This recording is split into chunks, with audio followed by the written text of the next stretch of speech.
Minhas irmãs, meus irmãos, muito boa noite. Que Jesus, através dos seus emissários, possa inundar os nossos corações de energia amorosa, fraterna, de cura. Que essa equipe de saúde de Ramatiz possa nos amparar a todos. Que assim seja. Nós vamos conversar, então, hoje sobre esse capítulo 49 do livro Pão Nosso, sobre velho argumento. E aduzindo ele a isto em sua defesa, disse Festo em alta voz: Estás louco, Paulo. As muitas cartas, te fazem delirar. Isso daqui, esse acontecimento, esse episódio, ele ocorreu quando Jesus estava sendo julgado pela justiça local. Jesus foi submetido a um julgamento entre ele e um ladrão contumaz chamado Barrabás. E o Barrabás, na votação, ganhou de Jesus. Então é preciso a gente dar uma analisada nisso. É muito comum lançarem aos discípulos de Jesus, ou do Evangelho, a falsa acusação de loucos, que lhes é imputada pelos círculos científicos ou cientifistas do século. Na verdade, gente, a ciência atual, ela ainda não chegou ao espírito. A ciência caminha com suposições. Tem uma hipótese, faz suposições, faz hipóteses, por evidências que levaram a este entendimento, a essa necessidade, e testando a hipótese, nós podemos confirmar ou não. Nós temos evidências científicas da existência do Espírito, mas ainda não conseguimos, a ciência, comprovar a existência do Espírito. Nós sabemos que ele existe e que ele sobreexiste a esta ciência e esta morte do corpo. Eu me lembro que quando acadêmico de medicina na Universidade Federal de Goiás, quando chegava no pronto-socorro um paciente que eles diziam, está espritado, que era aquela situação que o paciente estava em processo de obsessão e que a gente chamava de influência espiritual negativa, e muita gente chamava isso de incorporação, que é um termo impróprio, porque in significa dentro. Então, seria o espírito entrar dentro do corpo daquele que está sendo influenciado. Isso não acontece. É perispírito, mente a mente. Então, eu me lembro que quando chegava um paciente desse lá, espritado, como eles chamavam, eles diziam assim, olha, vai atrás do desvio com aquele trem dele. Quando nós entramos na universidade, eu encontrei ali dois professores espíritas, o professor Dr. Vasco Martins Cardoso e o professor Dr. Delfino Machado, psiquiatra. Vasco era patologista. E um colega de turma, Humberto Ferreira, que era espírita, estudioso, sabia muito, estudava muito, Delfino também, e nós tínhamos um grupo lá de estudos dentro da faculdade. E o pessoal ficava sabendo, tem uns espíritas aí, quando a coisa não está boa aí, que a gente não sabe explicar, chama esse pessoal. Quem tinha mais tempo era eu, então eu que ia lá atender. Chegava, via o paciente ali em situação de obsessão, normalmente num box individualizado, eu entrava, ficava só eu e o doente, às vezes ficava algum parente do paciente. Quando tinha alguém, eu conversava com o espírito mentalmente. Quando não tinha ninguém, eu conversava, trocando vozes, palavras, dialogando com o espírito obsessor. Convencia a ele de que não era o momento, não precisava daquilo, que ele podia perdoar quando tivesse ali naquele processo como um processo de vingança. Pedia à espiritualidade que o acolhessem, normalmente ministravam um passe nele com comando mental de que ele dormisse, o espírito adormecia e a espiritualidade recolhia e levavam para tratamento. Porque, na verdade, o obsessor é nosso irmão. numa situação de engano. Quantas vezes nós, como encarnados, nos comportamos como obsessores? Quem é de nós aqui que não tem uma coisinha chamada ciúme? Quem não tem, levanta a mão para me ver. Converse, seu marido já te beliscou. Então, todos nós temos esse danadinho dessa doença chamada ciúme, que é uma obsessão terrível, porque o ciumento, ele fabrica a situação. Ele faz uma ideoplastia do que vai acontecer, porque tem certeza de que acontecerá. A mulher ciumenta, que fica esperando o marido na sexta-feira à noite, que saiu inocentemente para ir com os amigos, tomar uma cervejinha, comer um tira-gosto na sexta-feira, no fim do expediente, e esquece de avisar para a esposa, ela já fica com o pau de macarrão na mão, atrás da porta, sabendo até onde que ela vai dar a pancada. Esse é o que o ciumento faz, é uma doença. Maltrata a quem tem o ciúme e maltrata aquele que se sente injustiçado por causa do ciúme da parceira ou do parceiro. Então isso é muito comum. Também na faculdade, quando naquele tempo os espíritas escondiam na hora da informação que eram espíritas, porque espírita era mal visto, espírita era gente do capeta, espírita era coisa que não presta, era gente que não tinha cultura, etc. Eu me lembro que eu botava em todos os meus documentos espírita, porque eu me orgulho de ser espírita, não por vaidade, mas por convicção. Então, não me importava absolutamente o que pudessem dizer por causa da minha atitude em ir ao pronto-socorro, à clínica médica, ou a qualquer departamento da faculdade, socorrer alguém que estivesse em um processo de influência espiritual. Isso não me afetava, porque aqueles que, como disse o André Luiz aqui naquela mensagem que vocês viram, sirva em qualquer lugar, em todo momento, mas nunca tenha pretensão de que você vai agradar a todos. Muita gente vai ficar desagradada.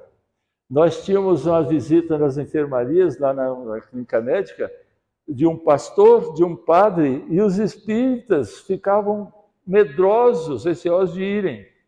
Foi preciso a gente lutar muito para que espírita passasse a trabalhar nos hospitais. Então, muita gente tem aí o medo de ser chamado de louco, porque a gente era chamado de louco. Ah, sabe o Desir, aquele vilanovense enjoado? Doidinho varrido. Ele acredita em espírito. É assim que funciona o mundo. Eles vão dizer para você, você está louco? É coisa da sua cabeça? Não sabe o que faz, não conhece nada. Mas isso foi mudando com o tempo. Porque à medida que a gente mostra conhecimento e serviço, então estudar para saber, saber para conhecer, conhecer para fazer, na medida que a gente conhece, faz, trabalha e dá exemplo, o exemplo convence, arrasta. Palavras podem até convencer, mas o que arrasta é o exemplo. Então, não me importava absolutamente que dissessem qualquer coisa a meu respeito. Eu vinha, socorria, ajudava, virava as costas e ia cuidar do meu serviço, da minha obrigação. Fiz isso durante o tempo de professor na faculdade, por 35 anos. Então, até hoje, muita gente, alguns parentes, né, que são de outras religiões, eu tenho uma irmã que é protestante, muito exigente, e ela diz que tem uma dó de mim danada porque eu vou para o inferno, porque eu sou espírita. Aí eu dialogando com ela, eu falei, olha, já que você é amiga do capitão, conhece o capitão, sabe que eu vou para lá conversar com ele, diz para ele o seguinte, se me der serviço lá, se eu tiver chance de ajudar quem está sofrendo, eu vou para esse inferno, vou falar com ele, vou estar lá companheiro dele. Agora, se eu não tiver serviço para fazer lá, eu vou lá não. Ficar naquele tacho cozinhando à toa, não vou lá de jeito nenhum. Então, hoje, esse preconceito contra o Espiritismo tem acabado, tem diminuído, mas ainda tem. Aqui na nossa casa, não nos importa, apesar de perguntarmos nas triagens, a religião de quem vem tratar, de quem vem assistir, de quem vem tomar passe. Não nos importa, porque esse rótulo religioso é uma grande bobagem. O que é que nós fazemos com a religião que nós nos dizemos participantes dela? Ela nos melhorou? Ela nos tornou melhores? Será que, além da religião, nós ainda fazemos a sua propagação pelo exemplo nas palavras do Cristo, fora da caridade não há salvação? Então, a religiosidade é que importa. Isso tem preocupado tanto o mundo que o Carnegie, no trabalho publicado há algum tempo, ele fez um trabalho nas universidades dos Estados Unidos, pedindo para que os médicos perguntassem para os seus pacientes se eles gostariam que o médico falasse sobre religião, religiosidade e espiritualidade. 64% dos pacientes disseram que gostariam. Mas a gente não vê isso na medicina. A maioria das consultas hoje tem diminuído muito isso, porque tem mais médicos entendendo o problema da espiritualidade. Hoje a gente já olha para o paciente, vendo diante da gente não só um corpo, não só um corpo de células orgânicas, mas um corpo em tríplice dimensão: espírito, perispírito e corpo. Ora, com isso, nós temos trabalhado e mostrado pelo exemplo do trabalho. Então, esse argumento de quem quer detratar aquilo que a gente faz, não deve interessar para nós. Essa minha irmã que falou que eu ia para o inferno, eu fui para a casa dela, nós conversamos, eu fui para a igreja dela, assisti o culto, assisti o ensaio do coral, que o meu cunhado participava do coral da igreja, pensando que com aquilo ela entendesse que, apesar dela ser de uma religião e outra, que nós não temos que ser inimigos, porque nós estamos todos trabalhando na seara daquele que é nosso guia e nosso modelo, Jesus. Então, por que brigar? Evidentemente que ela não entendeu a minha mensagem. Eu achei que tinha dado alguma mensagem, comi as custas dela e não adiantou nada. Então, a gente, na verdade, muitas vezes os detratores aceitam intimamente, o materialista principalmente, no íntimo, ele aceita que ele tem dúvida. O que ele está fazendo aqui? Para que ele veio aqui para esse mundo? Fazer o quê? Quando sair daqui, vai sair para onde, em que condição? No íntimo, ele tem essa dúvida. Mas, para se mostrar orgulhoso, e como orgulhoso, ele não quer ninguém que tenha um poder acima dele, ele não quer aceitar Deus. Para que ele vai aceitar? Alguém que é superior à inteligência dele. Quantas vezes eu vi no Hospital das Clínicas, na porta da UTI, pacientes que chegavam e os familiares, principalmente os pais ou mães, se informavam agnósticos, materialistas, não tinham religião. Com a piora do paciente lá dentro, quantos eu vi ajoelhados diante de uma imagem de Nossa Senhora à porta da entrada da UTI, pedindo socorro. O materialista, genuflexo, pedindo socorro. Então não nos importa alguém dizer, não, você é espírita, você é do capeta, vai ter sempre alguém para apontar o dedo para nós. Daí, nós, os religiosos, não importa de qual seita, entendemos que o importante é o exemplo. Porque nós somos analisados a todo instante. Imagina a gente aqui agora, não é? Isso aconteceu com Bezerra de Menezes na Federação Espírita Brasileira, quando ainda no Rio de Janeiro. Ele fez a palestra, depois ele entrou num bonde para pegar a condução para ir para o bairro dele, para ir para a casa dele. Ele sentadinho, de repente ele viu uma senhora gestante, em pé, e ele a chamou. Ele levantou e a chamou e ofereceu o lugar para ela. Aí ela falou para ele, eu sabia que o senhor ia me oferecer o lugar. Ele falou, por quê? Porque eu vi o senhor fazendo palestra lá na federação. Imagina eu saindo daqui um pouquinho daqui e dando maus exemplos. Alguém vai olhar para mim e falar, é esse? Não é? Então, o nosso exemplo, nós vamos observar, todos nós. E principalmente nas coisas negativas. Embora, aqui dentro do centro, a gente não tenha maledicência. Aqui a gente tem fofoca fraterna. Ninguém fala mal um do outro, só fofoca. Então sempre vai ter alguém com o dedo apontado para nós. É você? Meu Deus!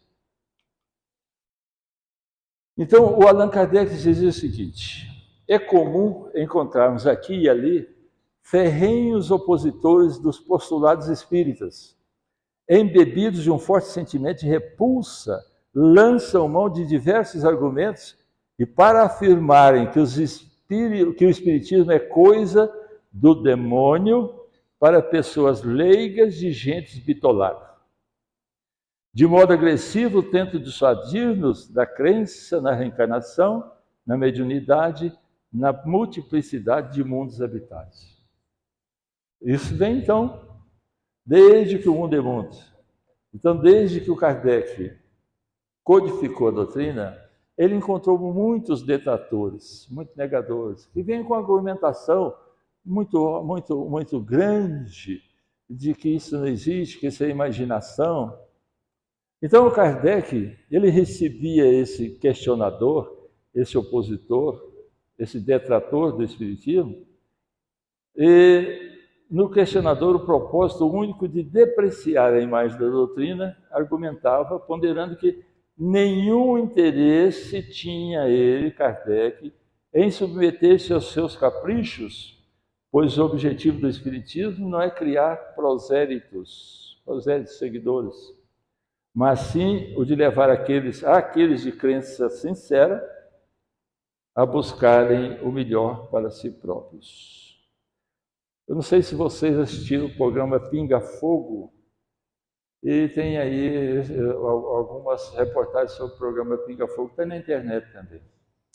Chico Xavier foi questionado pelo pastor que participava do programa, e perguntou para ele se ele tinha preocupação em formar seguidores. Olha, essa preocupação de formar seguidores, ela é antiga, porque o Cristo, quando aqui, ele disse que a missão dele era implantar o reino de Deus nos corações dos homens. Portanto, a nossa filosofia dentro dessa casa é de que cada um tem a religião que quiser. Ele é livre para pensar, ele é livre para estar onde ele quiser, tem seu livre-arbítrio. Não nos preocupa, e muito menos a nossa condição, temos a condição de querer cobrar de alguém que ele deixe a religião dele para vir para nós. Quem vem à nossa casa para visitar, para se tratar, para receber tratamentos, tem toda a consciência de que nós não pedimos para ninguém se tornar espírita, não precisa. Seja um bom religioso na sua religião. O problema é que todas as religiões são sagradas, mas nós bagunçamos tudo. O importante é que cada um dentro da sua seja o melhor possível, faça o melhor possível, aproveite a sua religião. Então, Kardec não se preocupava em convencer essas pessoas, os questionadores, compreendendo as necessidades de cada um e respeitando as suas convicções. Esse deve ser o nosso papel. Para que ficar teimando? Eu fiz alguns programas de televisão onde a gente tinha padre, tinha um pastor, e às vezes existia uma polêmica muito grande, principalmente entre o padre e o pastor, porque eu não me preocupava em ficar fazendo proselitismo de biblismo. Eu me preocupava em passar uma mensagem de vida. É tanto que num dos programas que nós fizemos na TV Anhanguera, sobre Dia dos Mortos, E a gente pergunta muito, quem que é morto? Quem está do lado de cá ou quem está do lado de lá? E eu pedi para o padre e para o pastor que a gente, durante o programa, a gente não ficasse brigando por religião. Que a gente passasse uma mensagem de esperança. Esperança nas pregações do Cristo, na sobrevida do espírito à morte do corpo, na vida do outro lado, tantas vidas encarnadas quantas necessárias. É evidente que essa é eu que falava, mas eles não teimavam. Então, não nos compete ficar, e nem tem nem a menor cabeça, desculpem a expressão, ficar teimando por passagens bíblicas, a minha religião é melhor que a sua, o meu povo de Deus, o seu não é. Então, esse Velho Testamento já passou. Toda a religiosidade, toda a pregação, todo o sistema filosófico do Cristo se resumiu num verbo de 4 letras: amar. Amar a Deus sobre todas as coisas, amar o próximo como a si mesmo. Não precisa fugir daí. Quem ama não precisa nem de religião. Há trabalhadores que pedem valioso tempo lamentando que a multidão os classifique como desequilibrados. Isto não constitui razão para contendas estéreis. Por que ficar teimando, brigando por religião? Tem muita gente que adora pegar a passagem bíblica e ficar brigando por aquilo. O Espiritismo interpreta assim, o catolicismo interpreta assim, o protestantismo interpreta assim. E aí fica em depressão, adoece, ansiedade, etc., porque acha que está sendo apontada como um mau exemplo. Quantas vezes eu vi espírita falar assim, nesse meio aí, frequentando a política, nesse meio social, eu não falo que sou espírita não, porque eles olham para a gente com o olho atravessado, com o olhar atravessado. Não me preocupo, eu sou espírita onde eu estiver. Evidentemente que se eu der bom exemplo, serei bom espírito. Se eu der mau exemplo, serei um mau espírito. Então não deve nos preocupar o fato de alguém estar apontando o dedo para nós. Jesus foi chamado de agitador, está em Lucas 23, versículos 1 a 5. Foi chamado de louco, está em Marcos 3, versículo 21. Foi chamado de enganador, está em João 7, 12. Foi chamado de blasfemador, está em Mateus 23, versículo 65. Foi chamado de devasso, está em Mateus 11, versículo 19. Foi chamado de possesso, em Marcos 3, 22. Foi abandonado, João 6, de 60 a 66. Foi rejeitado, previsto a sua rejeição desde Isaías, no Velho Testamento. Isaías 53, 13. E foi traído. Está em Lucas 22, 1 a 6. E a pergunta foi, e você querendo ter só elogios e aplausos? Não tem condição de nós agradarmos a todo mundo. Nem Jesus agradou a todo mundo. Imagina, Jesus, quando formou essa terra, já era um espírito crístico. A Terra tem 4 bilhões e meio de anos. Nós começamos a andar sobre 2 pernas há mais ou menos 250 mil anos. E segundo o Gubbio, no livro Libertação, nós atingimos a fase da razão há 40 mil anos. E aquele senhor ficou pensando, gente, tem 40 mil anos que esse povo atingiu a fase da razão e está fazendo muita coisa errada.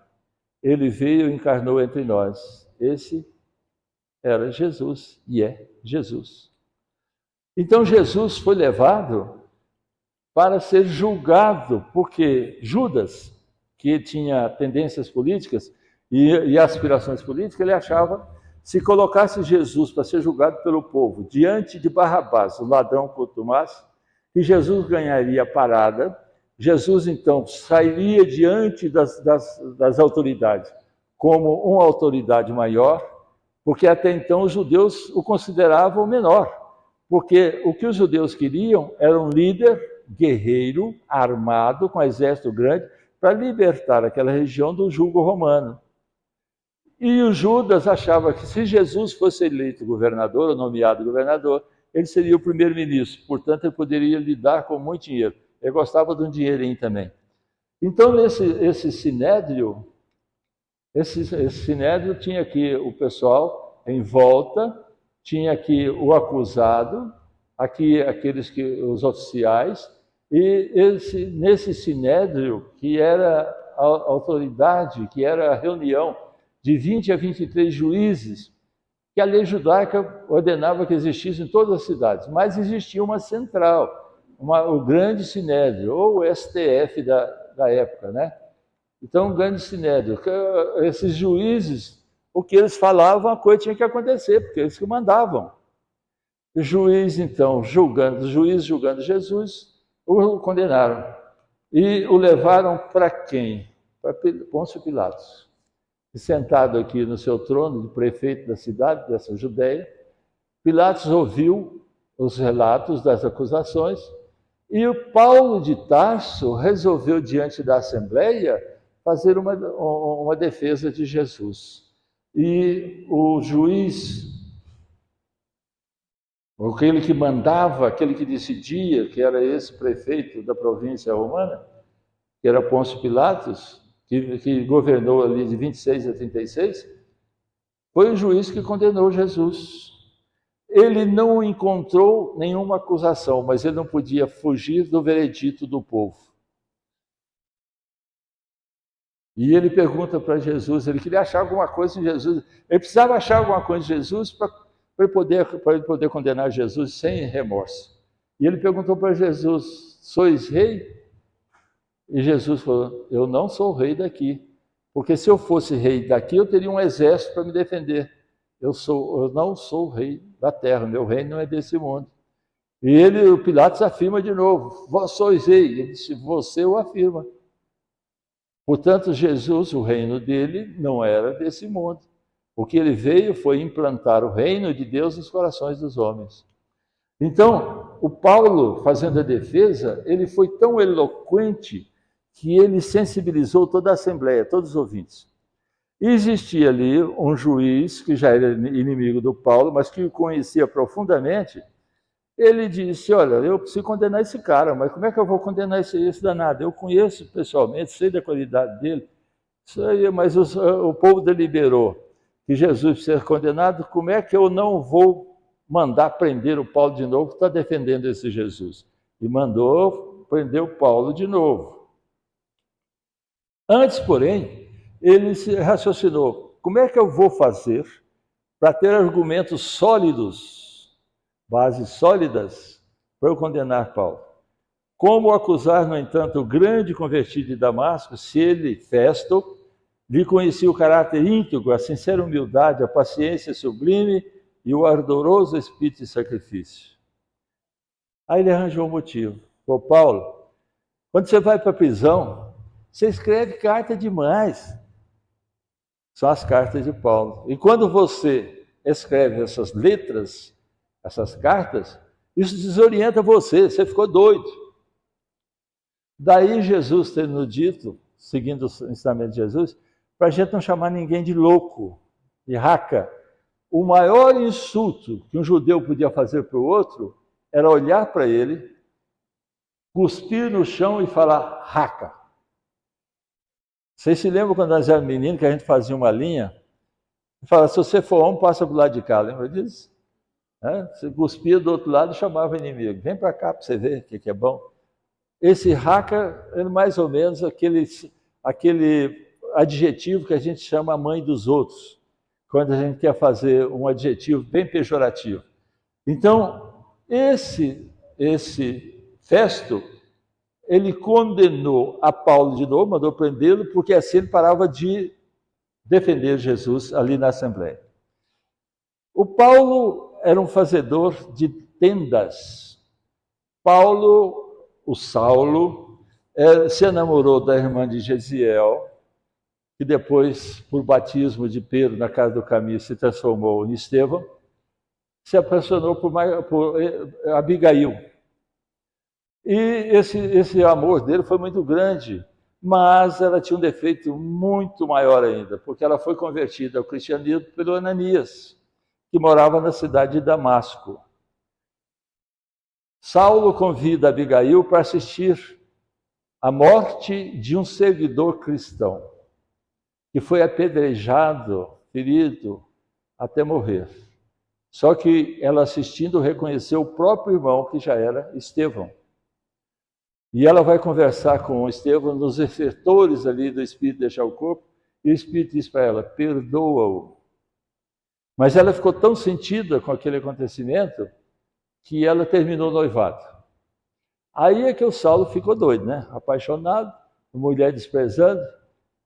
Ele passa na casa dela, depois de muito tempo, ele consegue encontrá-la, que tinha sido acolhida por um casal amigo, e ela estava nos estertores da morte também, colocando sangue pelo nariz, pela boca, possivelmente num processo de tuberculose adiantada.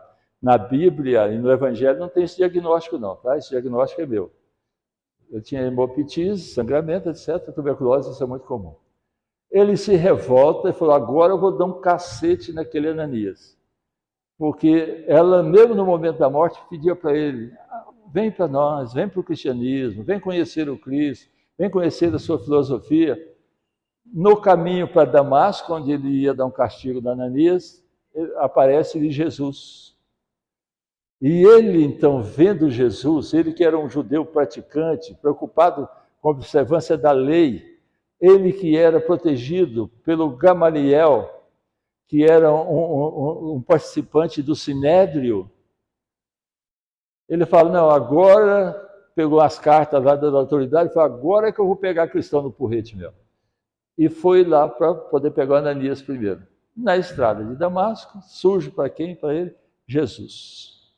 Jesus surge para ele, vendo aquela luz tão intensa, fica cego transitoriamente, momentaneamente. E começa a conversar com Jesus, porque só ele via Jesus. Então não era materialização, não era visão. Os soldados, achando que ele estava conversando com o trovão, porque deu um estrondo no fenômeno de aparição de Jesus, acharam que ele estava doido. Largaram Paulo e voltaram para a cidade. Só um soldado, que ficou com muita pena dele, o levou até Ananias. Chegando lá, o largou também e vazou.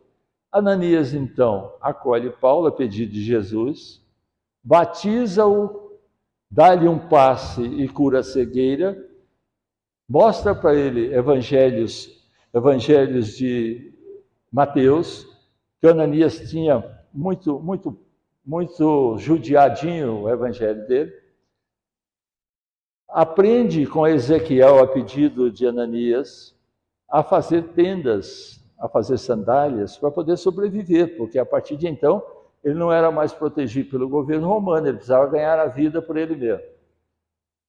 Ezequiel ensina Paulo a trabalhar e Ananias o encaminha a Gamaliel, que era aquele ex-membro do Sinédrio, que estava fazendo um spa no deserto e copiando exemplares do Evangelho de Mateus, em hebraico ou em aramaico. Hebraico e aramaico são como português e espanhol.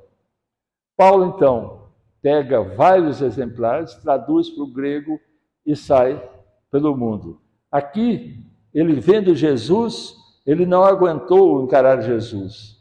E ele percebe que ele não veio a esse mundo para poder perseguir cristãos, que ele tinha um programa reencarnatório muito bem elaborado e que o papel dele era outro. Então ele sai, depois de ajoelhar-se diante de Jesus e oferecer-se perguntando, Senhor, o que queres que eu faça? Estendeu as mãos. As minhas mãos estão vazias. Eu preciso enchê-las com os seus ensinamentos e as suas obras. E Jesus diz para ele, vai até Ananias e lá você vai saber o que fazer.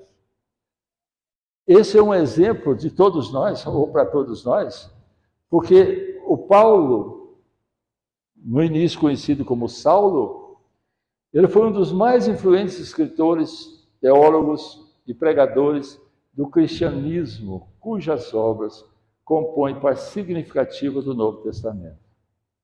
O Paulo saiu a pregar, era preso por fogo amigo. Aqueles que se diziam cristãos em várias cidades o denunciavam, porque ele estava ali em nome do Cristo. Não acreditavam que o Cristo houvesse aparecido para ele, e muito menos dando a ele uma missão. E ele aproveitava esses momentos de cadeia para escrever. Foi aí que aquele juiz usou essa argumentação de que, em escrevendo muito, ele tinha uma monoideia, ele só pensava naquilo. Tinha cristalizado os seus ensinamentos. Eles não percebiam que ele conversava com espíritos em nome de Jesus, que ele escrevia as cartas sendo orientado, sendo inspirado. E ele se tornou, então, esse pregador extraordinário que nós conhecemos nos dias de hoje. Se ele fosse importar com as opiniões daqueles que o analisavam, ele não teria feito nada. Ele era preso por fogo amigo. Aí a gente pergunta, por que nós queremos unanimidade naqueles que nos observam e nos analisam? Nem dentro do grupo familiar acontece unanimidade. Na medida em que a gente começa a melhorar, aí o pensamento, o julgamento daqueles que convivem conosco, familiares ou amigos, esta informação vai melhorando com o tempo. Mas, com o passar do tempo, isso é lento, a modificação é lenta. Nós não nos transformamos em santo da noite para o dia. O Paulo tem que trabalhar demais, porque ele mandou matar muita gente, muito cristão. Trabalhou muito, foi preso, açoitado, castigado, morreu queimado. Ou seja, por que nós queremos que todo mundo goste de nós? Isso é impossível. Porque de vez em quando nós saímos do sério e fazemos coisa que não devíamos fazer. A gente não faz uma autoanálise. Hoje, daqui a um pouco, nós vamos todos deitar para o corpo repousar. Será que nós vamos pensar, meditar, analisar como é que foi o nosso dia? Será que nós vamos pensar naquilo que fizemos e não precisávamos fazer? Naquilo que não fizemos e era necessário fazer? Porque o nosso sono, o nosso sonho, que a gente chama, o nosso desdobramento espiritual, a nossa emancipação de alma, ela está na dependência daquilo que nós fizemos durante o dia. Se a gente passou um dia brigando, falando mal da vida dos outros, conversando coisa que não seria bom conversar, coisas de baixo padrão vibratório, como é que nós queremos chegar depois no desdobramento natural do sono e sonhar com os anjos, estar com os espíritos iluminados? Então é preciso a gente analisar muito o que é que nós estamos fazendo. Recorda, pois, o abnegado trabalhador, recomendo Emmanuel, e não dispense a preço as falsas considerações de quantos te provoquem ao abandono da verdade. O mal é incompatível com o bem, e por outras letras, e por poucas letras, ou por muitas letras, desde que te aliste entre os aprendizes de Jesus, não te faltará o mundo inferior com o sarcasmo e a perseguição.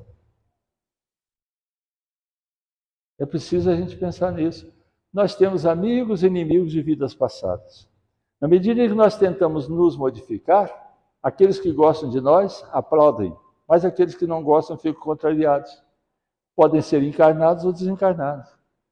E aí nós não vamos ser unanimidade, mas isso não tem que nos esmorecer, porque nós estamos no momento certo, encarnados no momento certo, com as pessoas certas, na casa certa, fazendo o que é certo, acolhendo os pequeninos de Jesus. Esse é o nosso papel.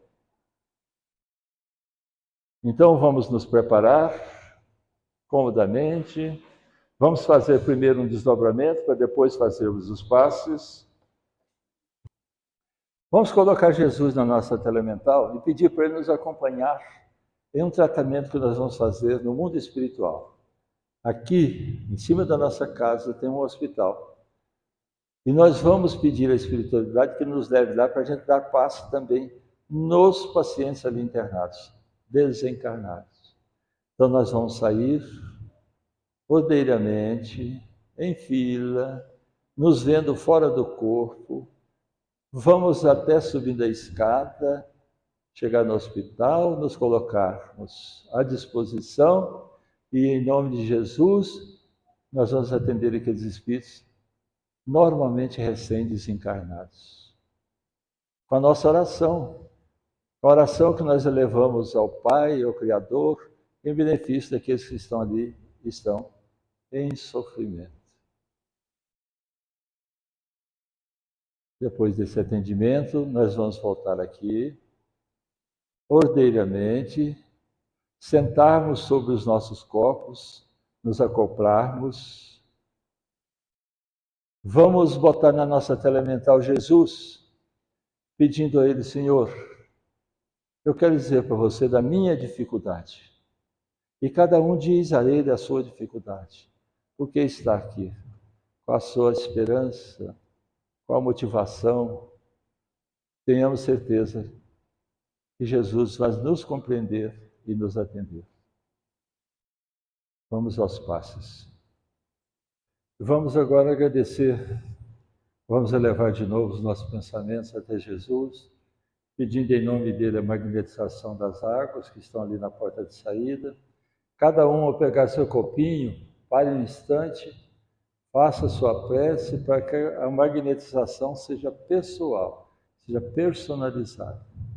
Então pega o copinho, põe na mão, eleva o pensamento a Deus e peça a espiritualidade para que a água seja para você. Senhor Jesus, nós queremos agradecer pela oportunidade, por estarmos aqui em seu nome, por estarmos reunidos com esses irmãos queridos, agradecendo a cada um deles por ter aqui comparecido, tanto encarnados quanto desencarnados.